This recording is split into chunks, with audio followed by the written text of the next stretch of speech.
ব্যাপারটা হচ্ছে আমি ওই সাংবাদিকের সঙ্গে যোগাযোগ হয়েছিল প্রথমে, তারপরে আস্তে আস্তে উনি যা করার করেছেন। আমি জানি না কিভাবে কি থেকে কি হলো আমি জানি না, হ্যাঁ, আর আমি কে কোন পার্টি তাও জানি না। হ্যাঁ, এবার ব্যাপারটা এখন পার্টিগত আসবে, অনেকে আমাকে যাতা বলবে। আপনি তো যে গাড়িটা চেপে কমপ্লেন করতে গেছিলেন সেটা তো আইপ্যাকের দেওয়া গাড়ি ছিল।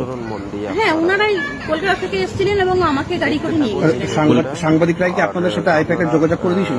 হ্যাঁ হ্যাঁ। কোন সাংবাদিক নাম কি?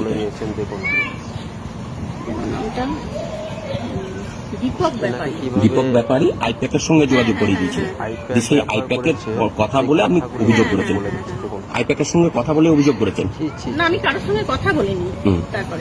তারপরে পরের দিনই ওনারা কলকাতা থেকে চলে এসেছেন। ওনারা এসে তারপরে আপনাকে থানায় নিয়ে এসেছিলেন? হ্যাঁ, তারপরে ওনারা যেখানে যেখানে নিয়ে গেছেন আমি সেখানে গেছি। হ্যাঁ, মানে আইপ্যাক দেখেছে যেরকম ভাবে সেরকম ভাবে আপনি যাচ্ছেন উপর মহল থেকে সবাই। মানে ওই আইপ্যাক থেকে। আজকে আপনি এখানে করতে এলেন, পুলিশ কি থানা থেকে? হ্যাঁ হ্যাঁ, পুলিশ এসেছে।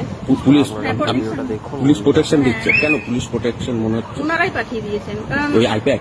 হ্যাঁ, এবং ব্যাপারটা হচ্ছে এখন আমার উপরে অনেক অ্যাটাক আসবে, তো তাই পুলিশ প্রেস মিট করবেন, তার জন্য পুলিশ নিয়ে আসতে হচ্ছে। এবং প্রেস মিট করার জন্য কে পাঠালো সাংবাদিকদের মুখোমুখি হওয়ার জন্য? ব্যাপারটা হচ্ছে উপর মহল থেকে সবকিছু উপর মহল